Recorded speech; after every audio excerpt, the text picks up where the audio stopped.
أعوذ بالله من الشيطان الرجيم.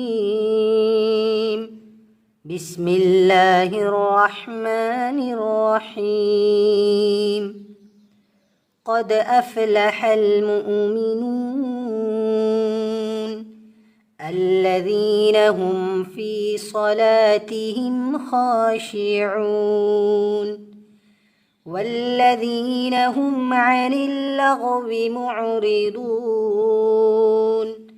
والذين هم للزكاة فاعلون والذين هم لفروجهم حافظون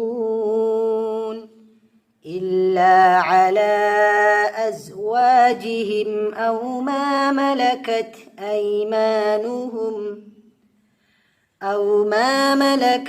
أيمانهم فإنهم غير ملومين.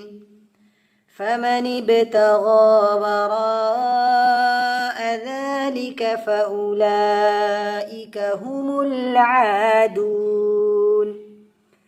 والذين هم لأماناتهم وعهدهم راعون والذين هم على صلواتهم يحافظون. أولئك هم الوارثون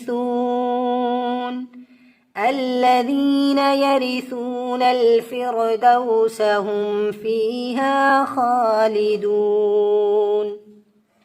ولقد خلقنا الإنسان من سلالة من طين ثم جعلناه نطفة في قرار مكين ثم خلقنا النطفة علقة فخلقنا العلقة مضغة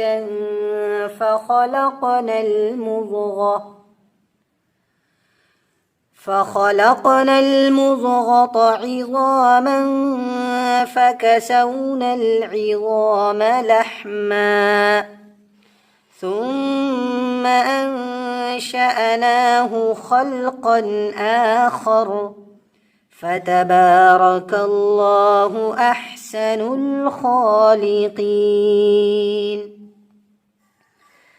ثم إنكم بعد ذلك لميتون ثم إنكم يوم القيامة تبعثون. ولقد خلقنا فوقكم 7 طرائق وما كنا عن الخلق غافلين. وأنزلنا من السماء ماء بقدر فأسكناه في الأرض وإنا على ذهاب به لقادرون. فأنشأنا لكم به جنات من نخيل وأعناب لكم فيها فواكه كثيرة ومنها تأكلون. وشجرة تخرج من طور سيناء تنبت بالدهن وصبغ للآكلين.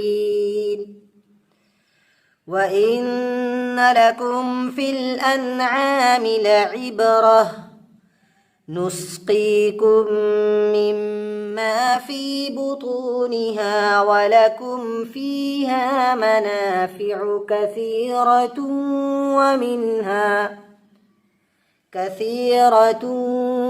ومنها تأكلون وعليها وعلى الفلك تحملون. صدق الله العظيم.